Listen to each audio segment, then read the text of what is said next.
ராமச்சந்திரனுக்கு எங்கே எங்கே ராமச்சந்திரனுக்கு பதில் சொல் பதில் சொல். ராணுவமே இப்படிப்பியே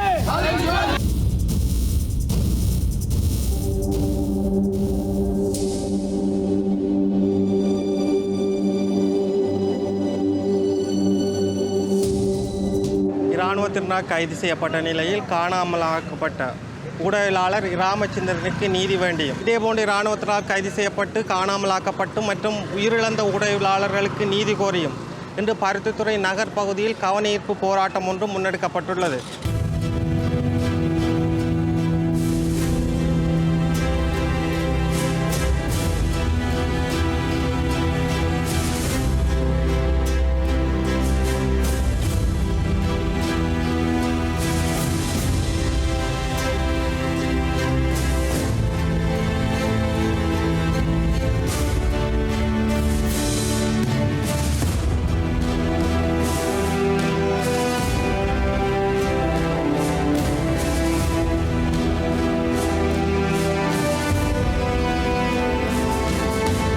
கைது செய்யப்பட்டு முதல் வாரம் கைத்தொலைபேசி மூலம் அவரது சகோதரியருடன் ராமச்சந்திரன் தொடர்பில் இருந்துள்ளார். இதன்போது கலிகை படைமுகாமில் வைத்து தான் விசாரணைக்காக அழைத்துச் செல்லப்பட்டமை தொடர்பிலும் இராணுவத்தினரால் தடுத்து வைக்கப்பட்டிருப்பதாகவும் அவர் நேரடியாக தெரிவித்தும் உள்ளமை குறிப்பிடத்தக்கது.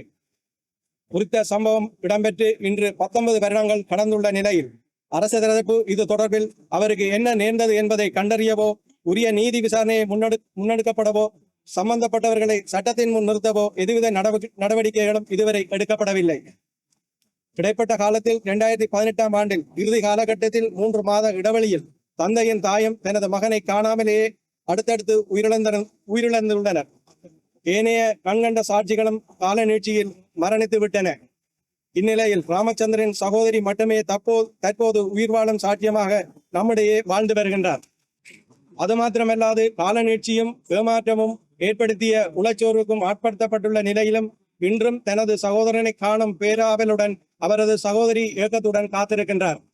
காணாமல் ஆக்கப்பட்ட பின் அவருக்கு என்ன நடந்தது என்பதை நிரூபிக்கும் வகையிலான வலுவான சாட்சியங்களும் நேரில் கண்ட சாட்சிகளும் உள்ளதானதொரு அரிதான சம்பவங்களில் ஒன்றாக ராமச்சந்திரனின் பிடியம் இருந்த போதிலும் இதுவரை அதற்கான நீதி பொறுமுறை ஆரம்பிக்கப்படாமலே வலிந்து மௌனிக்க செய்யப்பட்டுள்ளது. அத்துடன் 2004 ஆண்டு முதல் 2010 ஆண்டு வரை காலகட்டத்தில் ஊடகவியலாளர்கள் மற்றும் ஊடக பணியாளர்கள் என 44 பேர் கொல்லப்பட்டும் கடத்தப்பட்டும் உள்ளனர் என இலங்கை ஜனநாயகத்துக்கான ஊடகவியலாளர் அமைப்பு அறிக்கையிட்டுள்ளது. இது தவிர இறுதிப்போர் காலகட்டத்திலும் இவ்வாறு பலர் கொல்லப்பட்டுள்ளனர். தமிழ் ஊடக நிறுவனங்கள் மீதும் காலத்துக்கு காலம் பாரதூரமான தாக்குதல் சம்பவங்கள் மேற்கொள்ளப்பட்டுள்ளன. இவை எதுக்குமே இதுவரை எவ்வித நீதி விசாரணைகளும் மேற்கொள்ளப்படாதுள்ளது. ஆகவே ஸ்ரீலங்கா அரச படைகள் மற்றும் அதனோடு இணைந்து செயல்பட்ட ஆயுத குழுக்களினாலும் ராமச்சந்திரன் உள்ளிட்ட ஊடகவியலாளர்கள் கைது மற்றும் கடத்தல் சம்பவங்கள் மூலம் காணாமலாக்கப்பட்டும் படுகொலை செய்யப்பட்டமைக்கும் சுயாதீன சர்வதேச விசாரணை மூலமே எஞ்சியிருக்கும் சாட்சியங்களும் மௌனிக்கும் முன்னராவது உரிய நீதி கிடைக்க வழிவகுக்கும் என நாம் திடமாக நம்புகிறோம். குறித்த சம்பவத்தோடு மட்டுப்படுத்தப்பட்டதாக விசாரணை நடவடிக்கை முற்றுப்பெறாது பின்னிருந்து செயற்படுத்திய உண்மை குற்றவாளிகள் கண்டறிந்து நீதி நிலைநாட்டப்படுவதை உறுதி செய்யும் வகையிலாக முன்னெடுக்கப்பட வழிவகை செய்ய வேண்டும்.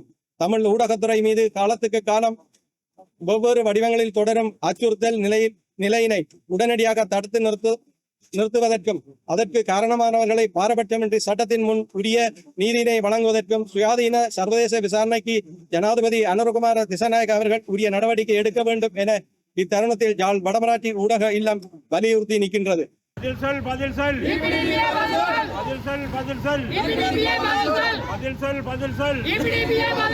மண்கொள்ளைக்கு எதிராக குரல் கொடுத்த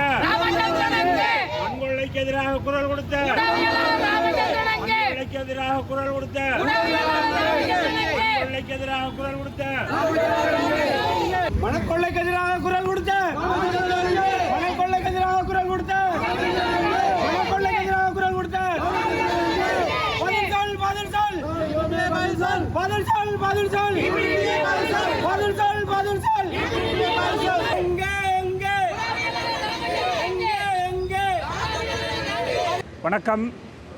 இன்றைய தினம் பருத்தித்துறை பேருந்து நிலையத்திலே யாழ் வடமராட்சி ஊடக இல்லத்தினுடைய ஏற்பாட்டிலே வலிந்து காணாமலாக்கப்பட்ட ஊடகவியலாளர் ராமச்சந்திரன் அவர்களுக்கு நீதி வேண்டும் என்கின்ற அடிப்படையிலே ஒரு கவனஈர்ப்பு போராட்டம் இப்பொழுது இடம்பெற்றிருக்கிறது. 15/2/2007 ஸ்ரீலங்கா இராணுவத்தினராலும் ஸ்ரீலங்கா இராணுவத்தோடு சேர்ந்து இயங்கிய EPDP ஒட்டுக்குழுவினராலும் வலிந்து கைது செய்யப்பட்டு கலிகை சந்தியிலே அமைந்திருந்த இராணுவ முகாமில் கைது செய்யப்பட்டு பிற்பாடு தடுப்பில் வைக்கப்பட்டு இன்று வரை அந்த ஊடகவியலாளருக்கு ராமச்சந்திரன் ஊடகவியலாளருக்கு என்ன நடந்தது என்பது எந்தவித விசாரணைகளுமின்றி தொடர்ந்து கொண்டிருக்கிறது.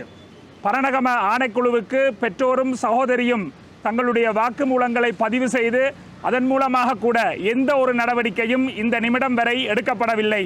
ஸ்ரீலங்கா அரசு காலத்துக்கு காலம் ஒவ்வொரு விதமான ஆணைக்குழுக்களை உருவாக்கி தமிழ் மக்களுக்கு தாங்கள் நீதியை கொடுப்பதற்கு நீதியை வழங்குவதற்கு முயற்சி செய்கிறோம் என்கின்ற ஒரு போலித்தன நாடகத்தை இந்த பரணகம ஆணைக்குழு சாட்சியங்கள் கொடுத்து கூட நீதி கிடைக்கவில்லை என்பது எடுத்துக்காட்டி நிற்கிறது.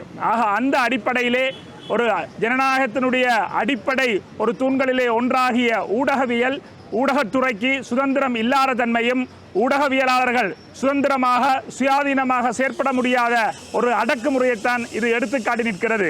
காலத்துக்கு காலம் மாறி மாறி வருகின்ற அரசுகள் ஸ்ரீலங்கா அரச கட்டமைப்பில் இருந்து கொண்டு தமிழ் மக்களுடைய ஊடகத்துறையை நசுக்கி அடக்கி ஒடுக்குவதற்கு இது நல்ல முன்னுதாரணமாக இருக்கிறது.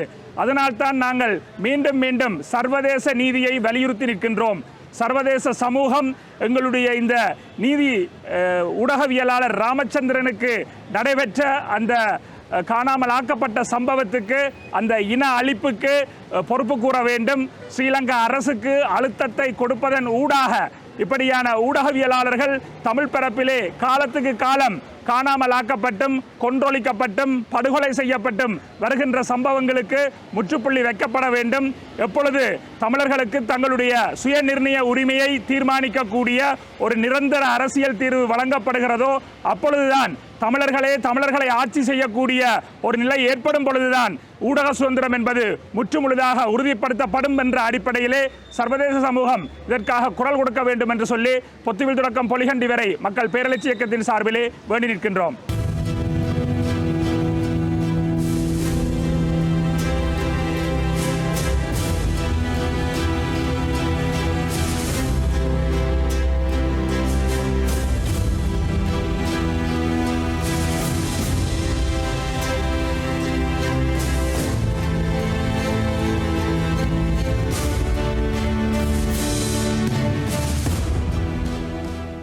கடந்த 2007 2ஆம் மாதம் 15ஆம் தேதி கலிகை பகுதியிலே வைத்து ஊடகவியலாளர் ராமச்சந்திரன் அவர்கள் EPDP தேசவிரோத ஆயுத குழுவினாலே கடத்தப்பட்டு இராணுவத்தினரிடம் ஒப்படைக்கப்பட்டதாக சாட்சியங்கள் இருக்கின்றது. ராமச்சந்திரன் அவர்கள் குடும்பத்தினரோடு தொடர்பு கொண்டு தான் விசாரணைக்காக கலிகை இராணுவ முகாமிலே தடுத்து வைக்கப்பட்டிருப்பதாக சொன்னதான ஆதாரங்களும் இருக்கின்றது. அன்றிலிருந்து இன்று வரை அவருக்கு என்ன நடந்தது என்பது வெளிப்படுத்தப்படவில்லை. அவர் காணாமல் ஆக்கப்பட்டு 19 ஆண்டுகள் கடந்திருக்கின்றது. ஜனாதிபதி ஆணைக்குழுக்கள் இந்த காணாமல் ஆக்கப்பட்டமை தொடர்பாக உருவாக்கப்பட்ட ஆணைக்குழுக்களிலே பரணகம ஆணைக்குழுவுக்கு முன்னால் அவருடைய தாயார் சகோதரி போன்றவர்கள் சாட்சியங்களை வழங்கியுள்ள போதிலும் கூட இன்று வரை விசாரணை செய்யப்பட்டு அவர்களுக்கான நீதி எதுவும் வழங்கப்படவில்லை. இவ்வாறு பெருமளவான ஊடகவியலாளர்கள் படுகொலை செய்யப்பட்டிருக்கிறார்கள், கடத்தப்பட்டு காணாமல் ஆக்கப்பட்டிருக்கிறார்கள். பல்லாயிரக்கணக்கான முன்னாள் போராளிகளும் பொதுமக்களும் இந்த EPDP-யினராலும் இராணுவத்தினராலும் கடத்தப்பட்டு காணாமல் ஆக்கப்பட்டிருக்கின்றார்கள். இவர்களுக்கு என்ன நடந்தது என்பது தொடர்பாக யுத்தம் முடிந்து 17 ஆண்டுகளாகியும் இன்று வரையில் எந்த விதமான தகவல்களும் வெளிப்படுத்தப்படவில்லை. இலங்கை அரசை பொறுத்தவரையிலே அவர் எந்த ஆட்சியாளராக இருந்தாலும் ஒருபொழுதும் அவர்கள் இந்த குற்றங்களில் ஈடுபட்ட இராணுவத்தினரையோ அவர்களோடு இணைந்து இயங்கிய துணை இராணுவ குழுக்களையோ விசாரித்து பாதிக்கப்பட்டவர்களுக்கு நீதி வழங்கவோ அல்லது குற்றம் செய்தவர்களுக்கான தண்டனைகளை வழங்கவோ போவதில்லை என்பது வரலாற்றினூடாக நிரூபிக்கப்பட்டிருக்கின்றது.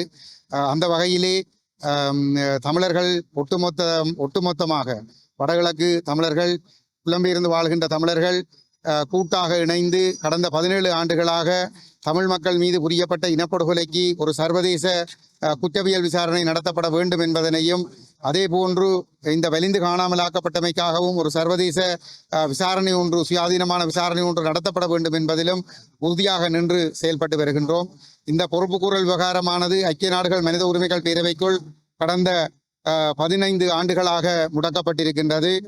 ஐக்கிய நாடுகள் மனித உரிமைகள் பேரவைக்கு குற்றவியல் விசாரணையை நடத்துவதற்கான அதிகாரம் இல்லாமல் இருக்கின்ற ஒரு சூழலிலே அந்த விவகாரத்தை தொடர்ந்தும் அந்த பேரவைக்குள் முடக்கி வைத்துக் கொண்டிருப்பதன் மூலமாக தமிழ் மக்கள் மீது குற்றம் புரிந்த ஸ்ரீலங்கா அரசு, அதனுடைய ஆயுதப்படைகள், அதனோடு இணைந்து இயங்கிய துணை இராணுவ குழுக்கள் தொடர்ந்தும் அந்த தண்டனைகளில் இருந்தும் விசாரணைகளில் இருந்தும் தப்பித்துக் கொள்வதற்கான வாய்ப்புகள் மட்டும்தான் வழங்கப்படுகின்றது. அது மட்டுமல்லாமல் இங்கே அறிக்கையை வாசித்த ஊடகவியலாளர் மதியவர்கள் அந்த அறிக்கையிலே குறிப்பிட்டது போன்று இந்த சாட்சியங்கள் தான் இப்பொழுது வயது முதிர்ச்சி காரணமாகவோ அல்லது சுயினம் காரணமாகவோ அல்ல விபத்துக்கள் காரணமாகவோ உயிரிழக்கின்ற நிலைமை அதிகரித்து கொண்டு செல்கின்றது, அல்லது வயது முதிர்ச்சி காரணமாக நினைவிழந்து போகின்ற நிலைமை. இதனால் சாட்சியங்கள் இல்லாமல் போகின்ற பொழுது குற்றவாளிகள் தப்பித்துக் கொள்ளக்கூடிய ஒரு சூழல் அதிகரித்து கொண்டிருக்கின்றது. ஆகவே இனியும் காலதாமதம் இல்லாமல் உடனடியாக ஒரு சர்வதேச விசாரணை ஒன்று ஆரம்பிக்கப்பட வேண்டும்.